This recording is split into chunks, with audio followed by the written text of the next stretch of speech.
The next ornament for 2024 is this little reindeer. Very simple. I don't have a hook in it. I think I'm just going to take a little metal hook and hook it to one of the antlers. That's how I'll hang it on the tree. In order to make the antlers, I'm going to use this little jig. And it's a jig I used to use when I was doing silver wrap jewelry. And when you use it, you end up with a bunch of pieces that are very, very similar. It's a little tricky to get used to, but once you get the hang of it, it really makes your life easier. So these little metal pegs are movable. They have little plastic backings. I don't know if you can see that. When these are new, they work much better. Over time, even when the backing is tight, they still tend to wiggle, but it's okay. I'm going to use this one to do the antler. I'm going to leave the wire right on the spool. Let's see if I can show you this. So I'm going to pinch to hold it still. I'm going to go up to the furthest peg, wrap it tight, tight, tight around, come down to the middle peg, and then go back up around this peg. And then I'm going to bring it to the other side of the starting peg. Once you've done that, you can cut it off the spool. And now you're going to refine. You see how it's a little bit wider than I wanted it? So you're going to go in, make sure it's pushed all the way down to the base. And you're not going to be able to do this as you're wrapping. You're just going to go back and clean it up. And then you pinch and pinch and pinch, and you're going to get everything to wrap nicely around the peg, and then come down here to the base, and you're going to pull it tight,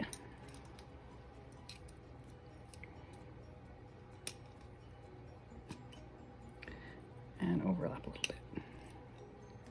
Push it down, then you pull it off. And you'll see that it's not flat, so you're going to get some needle nose pliers that do not have teeth. It's got a flat surface, so it will not mar. And you see that part didn't go over as far as it should have, so I'm going to put it back on. Oops, which is a little tricky and a little fiddly.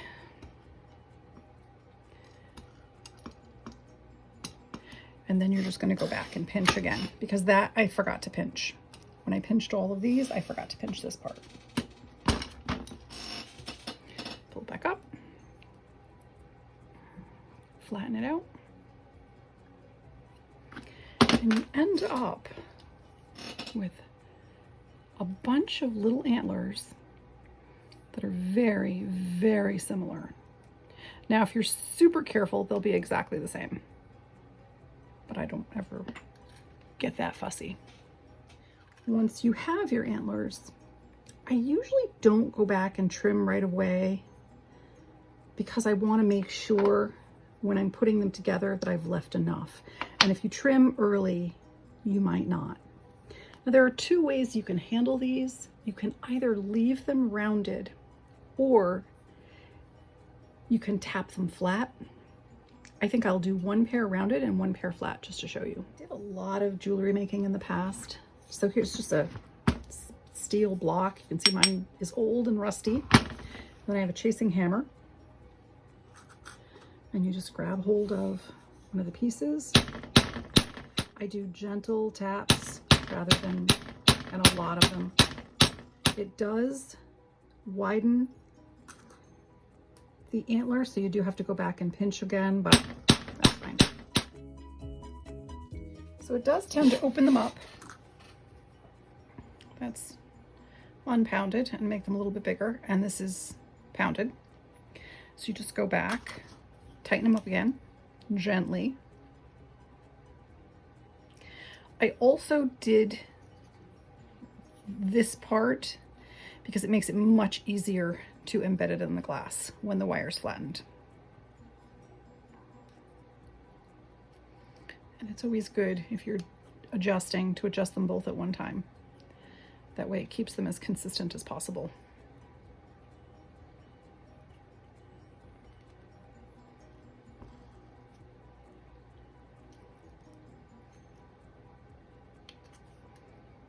There you go.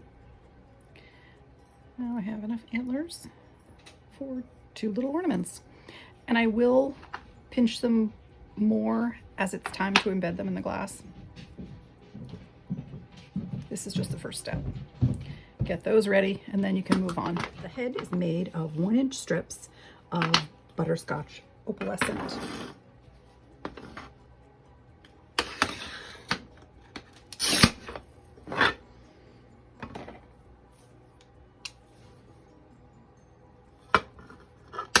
One inch wide by 1.5 inches long.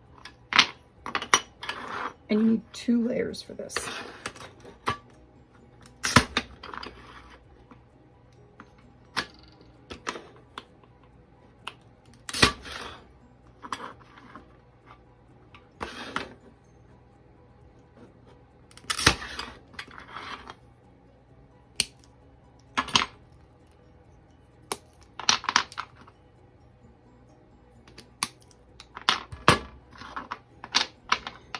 And the ears you're going to make out of scraps.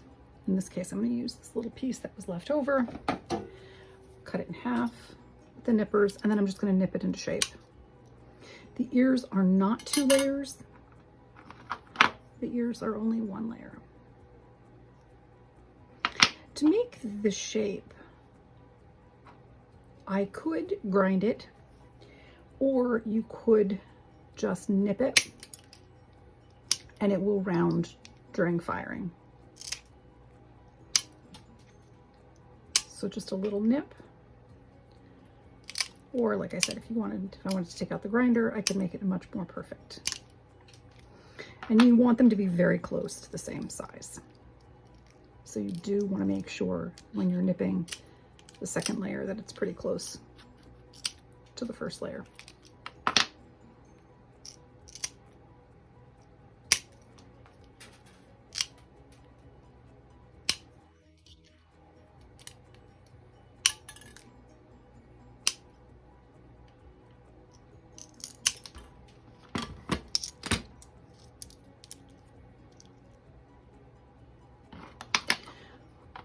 For these, I make 2-tone frit balls, so it looks like eye with the pupil, and then red frit balls for the nose. In order to make eyes for the ornaments, you take little squares of white, usually my white scrap, 1/4 inch or smaller, and then medium frit.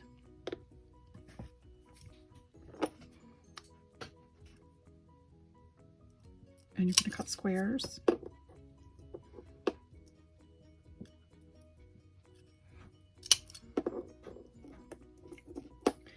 And depending on the size you need, you find frit balls that would make good pupils.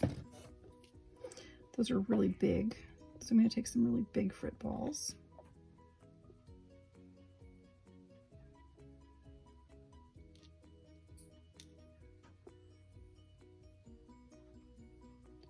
And then I'm going to run these for a 10-minute full fuse in the fiber kiln.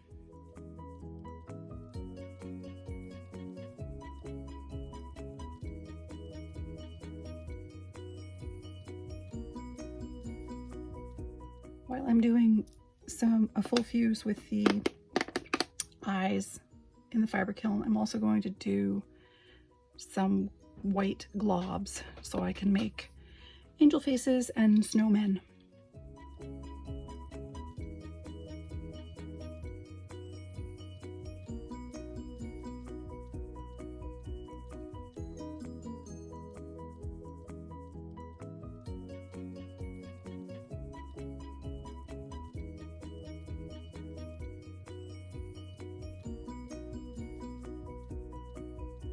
Kiln has no control, really. It's just on off. And I'm going to give it a little more than a 10-minute. These are done and just need to finish cooling. But they turned out great. I make a lot of different balls, so before I'm going to do a project, I have to go through and sort them and pair them up, because they look very similar in the container, but then when you put them next to each other, they sometimes don't.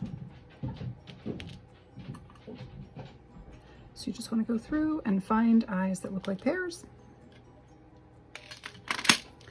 And you want to find fit balls that are about the right size for a nose. This one I use transparent. I don't know that it really matters, but I like the bigger ones for the noses. I'm planning to make 2 right now, so I'll go back and find the eyes of these pears that look pretty close. I'll find the 2 that are the best and put those aside for my new deer.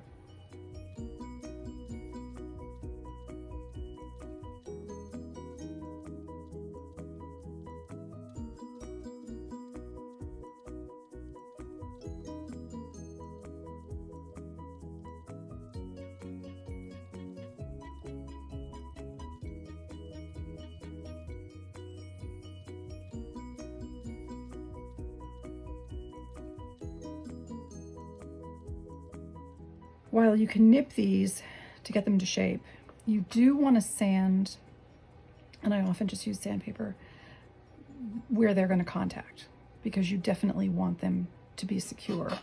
They do not go under this piece, they just touch it. So you want a nice contact point so they fuse together instead of coming apart. I use 220 wet dry sandpaper for this. And just this surface right here needs to be flat.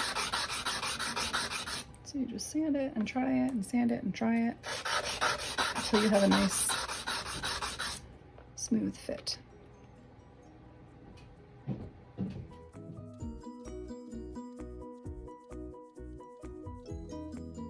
Have the sandpaper out, it's a good time if you have a spot that looks a little bit off, you can just smooth that out as well. And once you've got everything sanded, it's time to clean it all off and assemble. So let me go get my kiln shelf. Okay, they're going right on a treated kiln shelf. I was finishing up getting the antlers ready to be attached. I realized that the ones that I didn't pound looked a little too short. So I just took this pin on the jig, and instead of being in that hole, I moved it out to that one. For whatever reason, the ones I pounded look great, but I needed to make bigger ones for the ones that were not pounded flat. Make sure that they stay embedded. You're going to trim them. Short goes out, long goes in. Trim them about to here.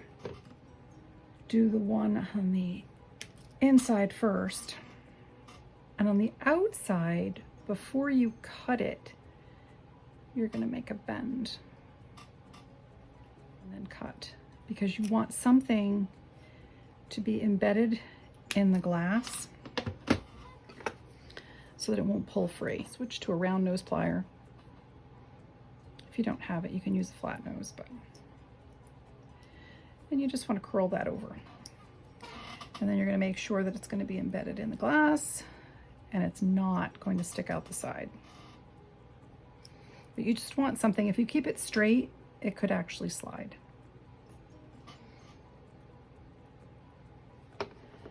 And you're going to put the antler slightly over the ear and then between the ears. So I'm going to glue these as far toward the edge as I can, where I'll still get a nice overlap so that they'll fuse together and not apart.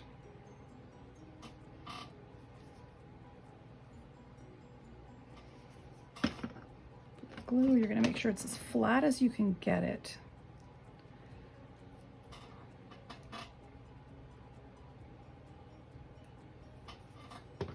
The other one.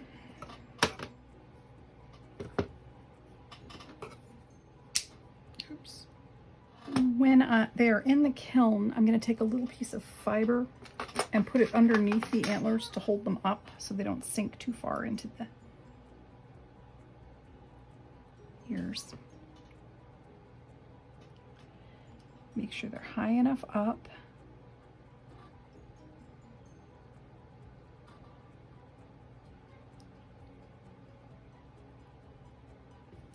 So I'm going to take the little fiber paper and slide it between the ears. That will keep the antlers from falling in, and it'll keep them from wiggling about.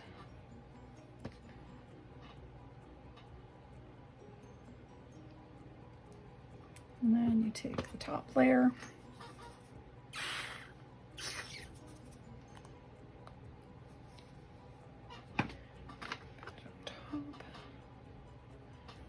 I like to use the bumpy side in, the flat side out, because then things tend not to slide. Once you've got it in place, then you're going to go back and you make sure the antlers are where you want them.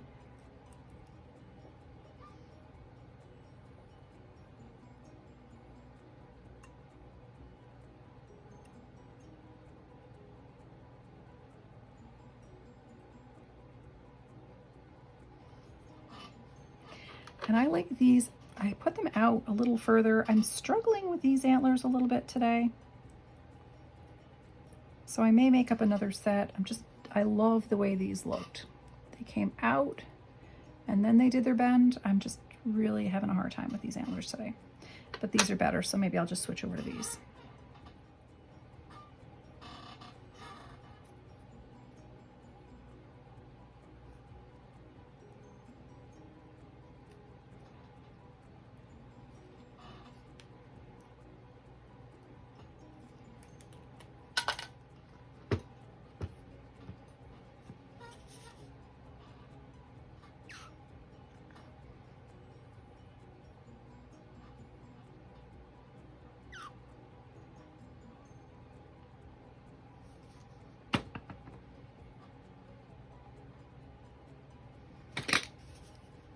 Could also be that the ears are too wide on this one.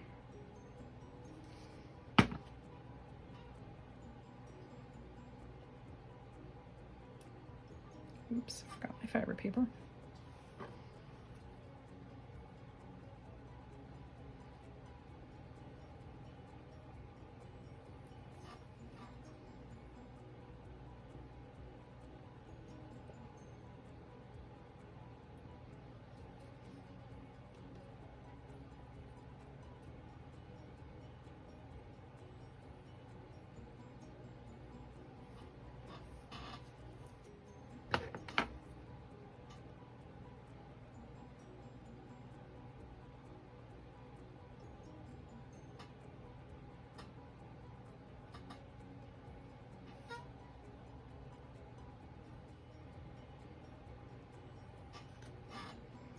Yes, that one came out much, much better than this one. So I may go back and flatten these.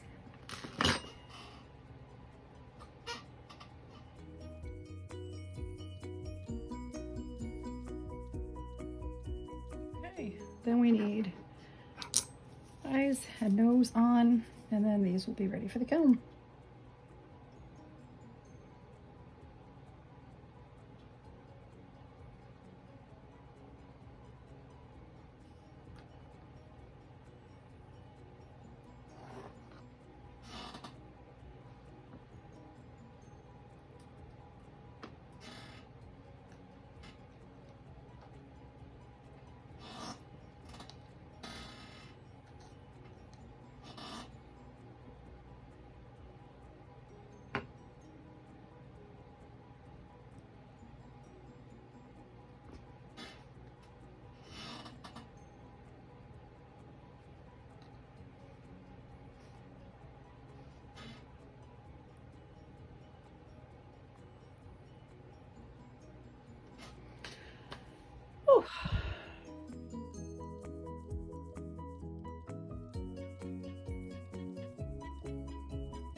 These should have been quick and easy, but they were not.